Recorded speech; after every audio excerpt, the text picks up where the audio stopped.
Today, we are going to talk about Ahom Kingdom. The Ahom Kingdom was a late medieval kingdom, in the Brahmaputra Valley of present-day Assam. It maintained its sovereignty for nearly 600 years. Though it came to be called the Ahom Kingdom, it was largely multi-ethnic, with the ethnic Thai Ahom people constituting less than 10% of the population, toward the end. People from different ethnic groups became a part of the Ahom population, due to the process known as Ahomisation. The identity of the Ahom people in this kingdom was fluid, with the king controlling who belonged to it, and who did not. The Ahom kingdom was established in 1228, when Sukapha, a Thai prince, entered the Brahmaputra Valley, having crossed the rugged Patkai mountain range, from Maung Mao. He had with him, a small number of people when he started his journey, but along the way other Thai chiefs, and common followers joined him, and the number of companions increased, to 9,000 people. He reached the Upper Assam region, which was earlier a domain of the Kamrupa kingdom.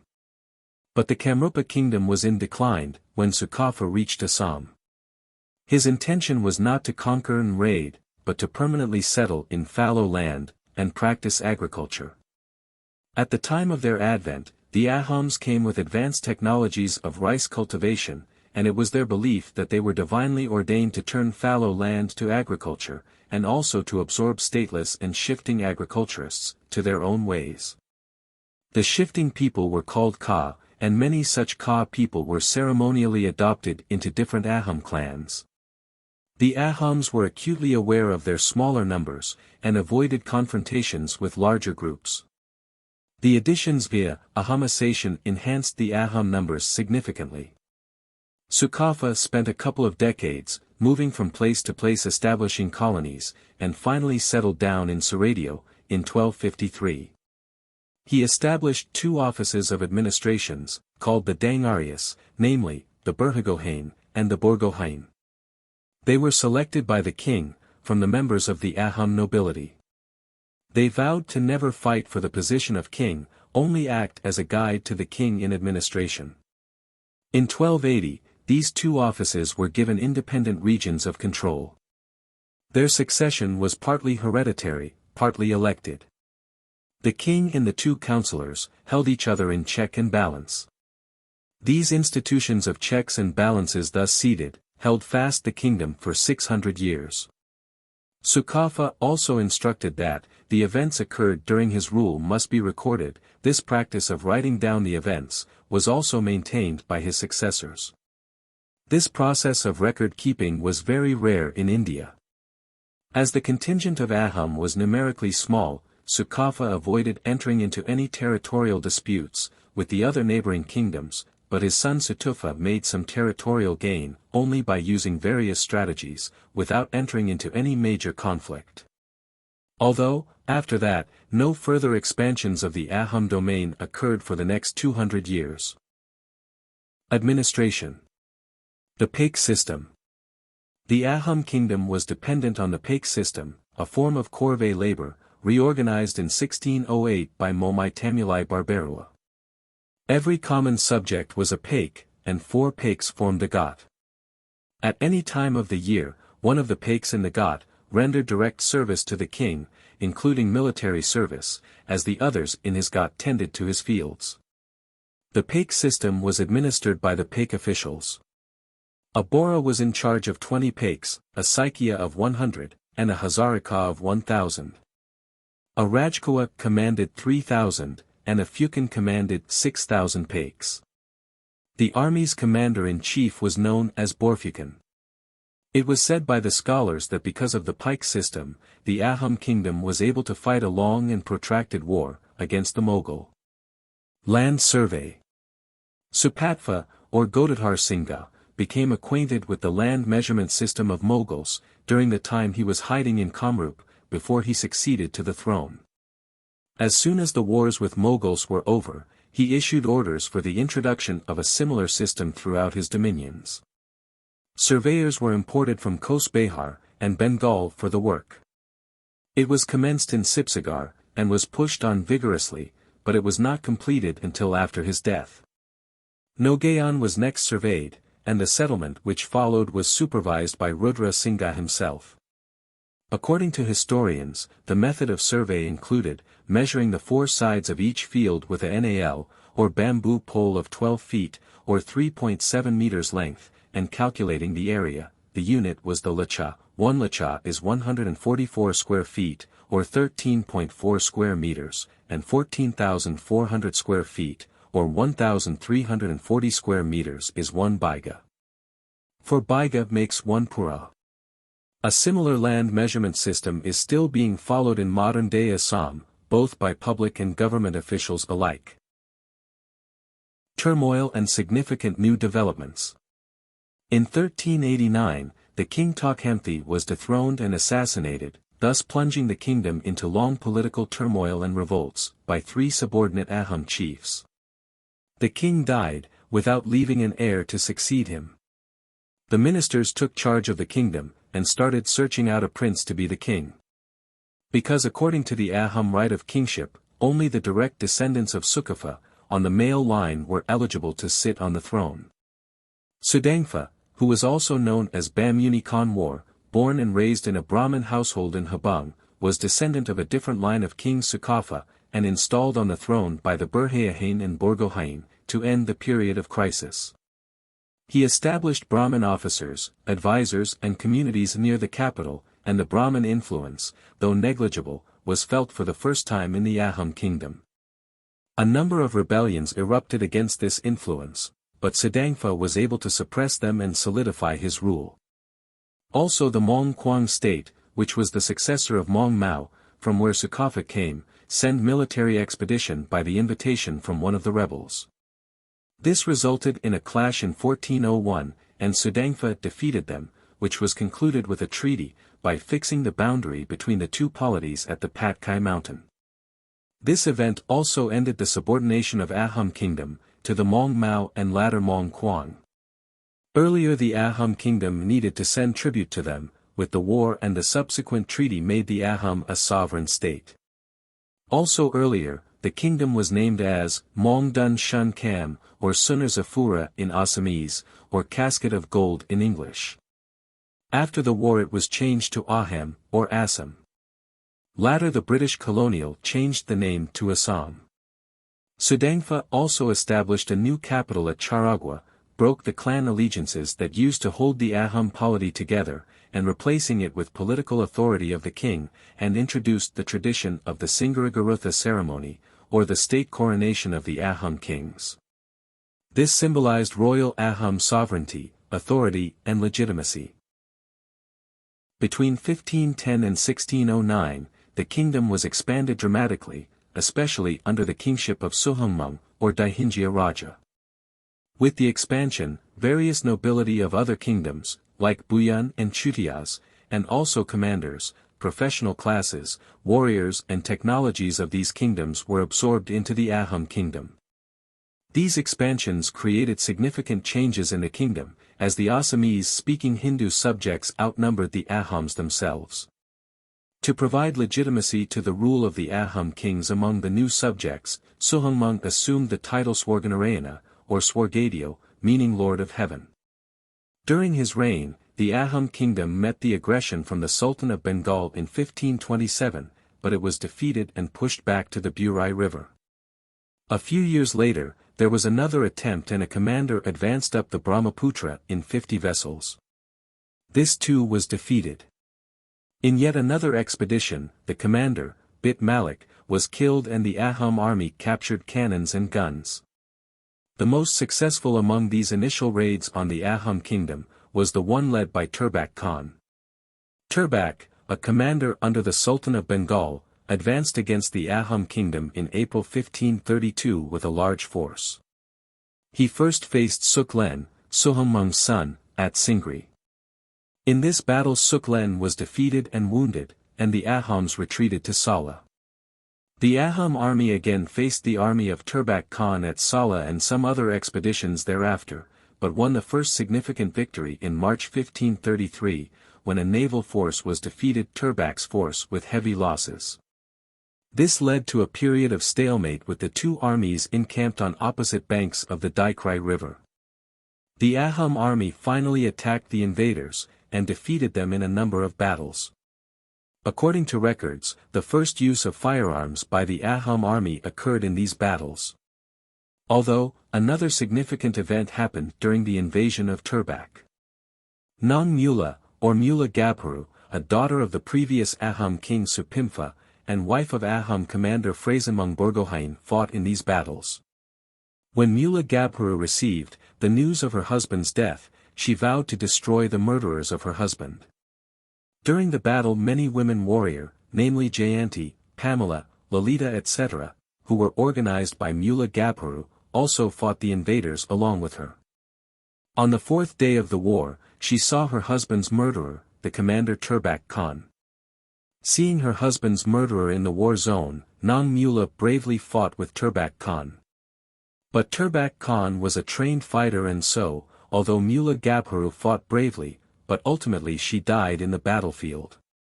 War with Mughal, from 1616 to 1682. The conflict started because of the imperial ambition of the Mughal emperors to extend their dominions to east, beyond Bengal, and if possible to seek routes to China and Tibet. At the same time they also wanted to collect articles such as gold dust, long pepper, elephant teeth, musk, and lac, which were valued greatly by the royalty and nobility in the Mughal courts. The conflict started in the long reign of Susangfa, better known as Pratap Singha. By the way, Singha means lion, in Assamese.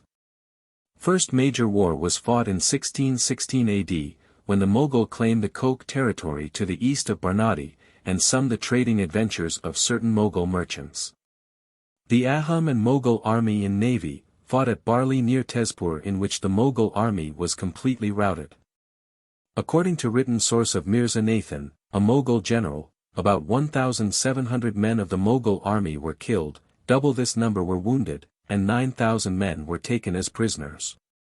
In 1618, there was another serious battle at Hajo. However, in this battle Ahom army lost nearly 4,000 boats, and an equal number of men were killed. The war, however, did not stop but continued, and the victory of each battle moved from one side to another. Ultimately, peace was restored by a treaty concluded by Momai Tamilai Barbarua and Alayar Khan in 1639, where Barnati in the north, and the Azure Ali in the south were fixed as the boundary between the Ahom and Mughal territories. Although, peace would not last for a very long time. After the death of Pratap Singha, the two of his successor were not very notable in case of this conflict. During the time of his third successor Sutamla, better known as Jayadwaj Singha, the conflict again renewed. At this time, there was a succession crisis going in Delhi, when Mughal Emperor Shah Jahan was taken prisoner and his sons are fighting among each other for succession. Taking advantage of this infighting, Ahom took control of Kamrup. In 1662, Aurangzeb, with the intention to take back the lost territory, and to punish the Ahom kingdom, launched an invasion under his chief lieutenant Mir Jumla II. In this invasion, the large Mughal army of infantry and cavalry supported by a strong navy mostly manned by Europeans, chiefly the Portuguese and the Dutch, proceeded towards the capital of Assam by overrunning the defences put up at Hatikala, Pankaratan and Pandagat. Despite fierce resistance the Ahom lost, and the Mughals occupied the capital, Gargan. Jayadwaj Singha with his family and close associates evacuated the capital, and retreated to Namrup hills close to Patkai. The Mughal army occupied Gargan, and established outposts at several places in Upper Assam. Mir Jumla himself made his headquarters at Mathurapur. However, when the rainy season started, these outposts got cut off by flood and became isolated, while the Mughal navy with big war boat which remained at Lucknow could not help them. The Ahom army then started to harass the Mughals by adopting guerrilla method of warfare. Due to disruption of communication, the Mughal army faced great hardship, the physical as well as moral condition began to deteriorate. Under these circumstances, a peace proposal initiated by the Ahom side was ultimately agreed upon. The Treaty of Gilad Haragat at Taipam on the Buri Dying was drawn up on January 9, 1663 between Jayadwaj and Mir Jumla. The Ahom king agreed to pay a huge war indemnity, the cessation of all territory west of Barli on the north bank of the state, Beltola, west of the Kowloon on the south bank of the Brahmaputra. Jadwaj Singh's daughter was sent to Delhi, and the sons of the ministers were sent as hostage with the Mughal till full payment was made. Mir Jumla and his army left Assam. Soon after this Jadwaj Singh passed away.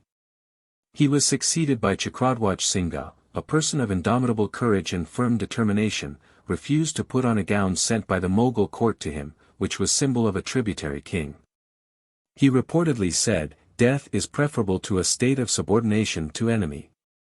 Preparations for war were soon complete, and Kamrup was again recovered by a strong Ahom navy and infantry under the command of Lazat Barphukhan in 1667. The Mughal army was badly mauled in the series of battles.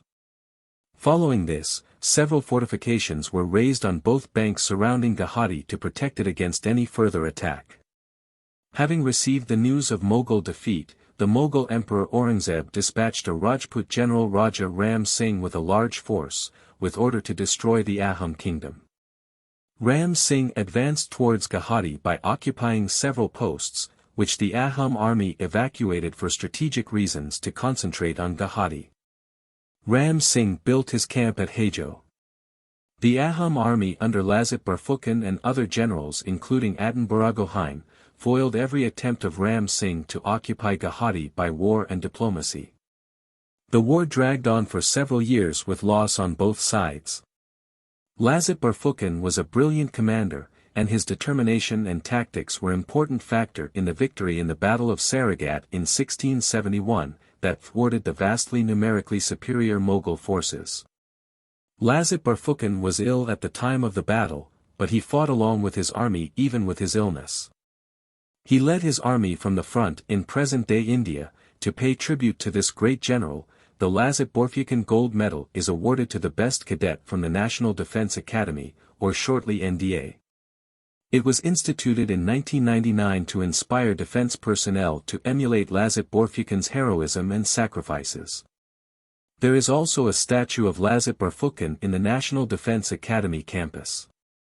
Alright, now, back to past. In the meantime, Udayaditya ascended the throne in 1669. The Battle of Saragat fought in 1671 was the last determined attempt of Ram Singh, which met a crushing defeat at the hands of the Ahom army. The defeated army was pushed back beyond the Manaha River.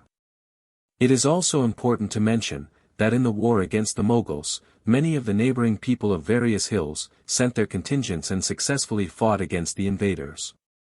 Although latter, in the internal politics, Udayaditya Singha was deposed from the throne and latter he was executed, this started a period of weak and unstable government, during which several weak and young kings were placed on the Ahom throne, and quickly removed, by ministers and high officials for their own selfish gains. By taking advantage of the situation, Laluksala Barphukhan, the viceroy of Lower Assam at Guwahati treacherously handed Guwahati over to the Mughals. Gadadhar Singha was crowned king at Kaliapur by the nobles and officers in 1681, ending the crisis. And during his reign, the last war between Ahom and Mughal was fought.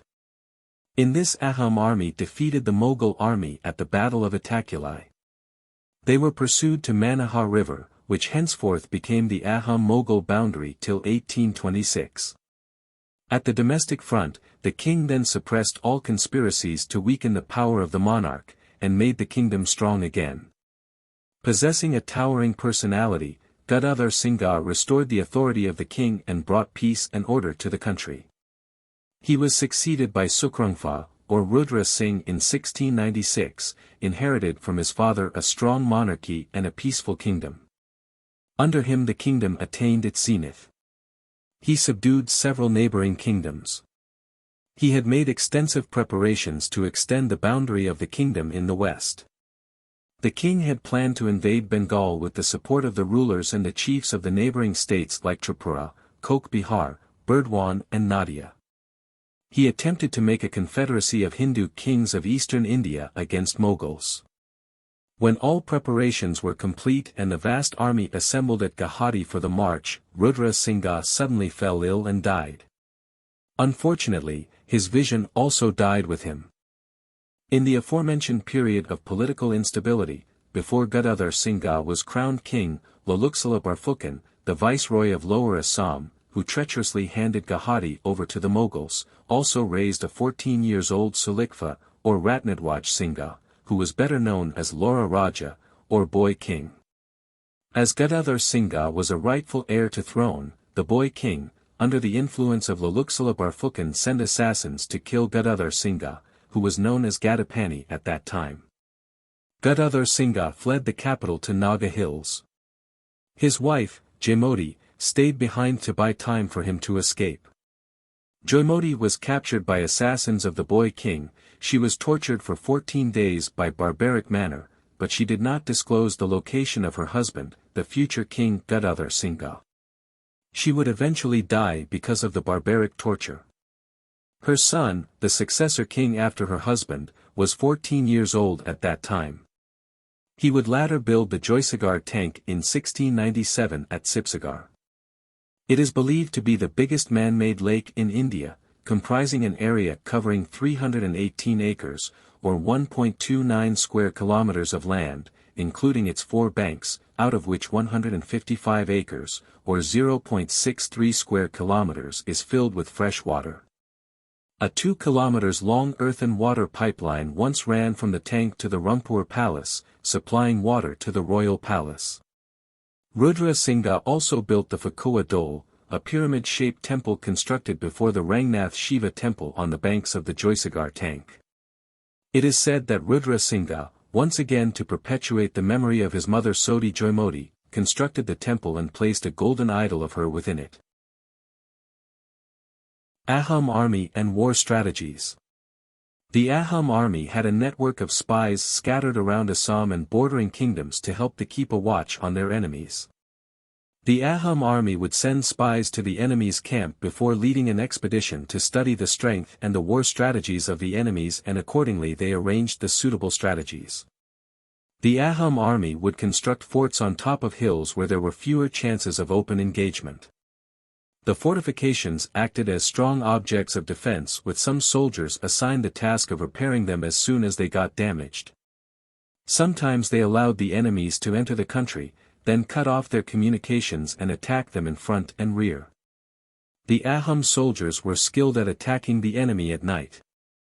On the battlefield, a small group of Ahom soldiers could often outnumber thousands of enemy soldiers. They would also often sabotage enemy weapons, like cannons and gunpowder, especially during night raids. The infantry played very vital role in the Ahom war tactics. The technical skill and general excellence of the infantry was very high. According to Sihabuddin Tailish, one of the Ahom soldier was more than a match for 10 Mughal soldiers. After defeat in the Battle of Saragat, Ram Singha said, "Every Assamese soldier is expert in rowing boats, in shooting arrows, in digging trenches and in wielding guns and cannon. In short, they were really good at multitasking." The book Baharistan I Gaibai estimated Ahom army about 200,000 on one occasion. The Navy. The Naosaliya Fukan was the supervising officer of the naval department of the state. The war boats were termed Bakaris. They were very strong, big and durable. Furnished with big guns and cannons, it could carry 70 to 80 men. During the time of Ahom-Mughal conflict, it is said that there were 32,000 boats in the Ahom navy. There were 2 naval workshops in the state. In Barnail, the large, and in the Naosal the smaller boats were built. The strong Ahom navy surprised the Mughals in the Battle of Kaliabar and Saragat. Ahom army also learnt the technique of constructing boat bridge in the Brahmaputra. The main war weapons consisted of bows and arrows, swords, javelins, discus, guns, matchlocks and cannons. Observing military performance of the Ahom army, the Mughal general Rashid Khan stated that the enemy is beyond the reach of our artillery, and there is no opportunity for fighting with arrows and guns. Geographically, Assam had a large network of rivers formed by the mighty Brahmaputra and its tributaries. Navigation being fast in these waters helped in the quick mobilization of forces. The Ahom Kingdom had an efficient navy with the same organizational structure and discipline of the military. The Ahom army excelled in guerrilla warfare and was highly disciplined. Ahom army even learned to use firearm very quickly around 1532 AD. They even had a specific official, named Kargariya Fukan, who was in charge of manufacturing of the gunpowder and firearms. The downfall. The Ahom Kingdom by the mid-18th century was indeed an overburdened hierarchical structure, supported by a weak institutional base and meager economic surplus. The Paik system, which in the 17th century had helped the kingdom to repulse the repeated Mughal invasions, had become extremely outdated. The later phase of the rule was also marked by increasing social conflicts, leading to the Maurya Rebellion. The Maurya Rebellion was an 18th-century uprising in Ahom Kingdom that began in 1769, as power struggle between the Mauryas, or Mataks, the adherents of the Mayamara Satra, and the Ahom kings. This uprising spread widely to other sections of Ahom Kingdom, including disgruntled elements of the Ahom aristocracy, leading to two periods in which the Ahom king lost control of the capital. Retaking the capital, in 1805, was accompanied by a massacre of subjects, leading to a steep depopulation. The Ahom king failed to retake the entire kingdom. A portion in the northeast, Bengmara, modern-day Tinsukia district, became known as Matak Rajya, ruled by a newly created office called Bor Senapati, became a tribute-paying but virtually independent territory. The Ahom kingdom emerged from the rebellion much weakened. About one-half of the population of the kingdom perished and the economy was totally destroyed. The weakened Ahom kingdom fell to a Burmese invasion, which ultimately led to colonization by the British. Thank you for watching this video. It is a really vast subject. If you want to know more about Ahom Kingdom, or Assam's entire history, or any other period of history, I will leave some link to some great books in the description, or at the comments section, with a pinned comment. If you found any inaccuracy in the video, do let me know in the comments section. If you enjoyed the video, please do consider to hit the like button. Also share the video, and do consider subscribing to the channel. Unfortunately, 99% of the people who are watching my videos aren't subscribed to the channel. I do sincerely hope that you will change that by subscribing to the channel.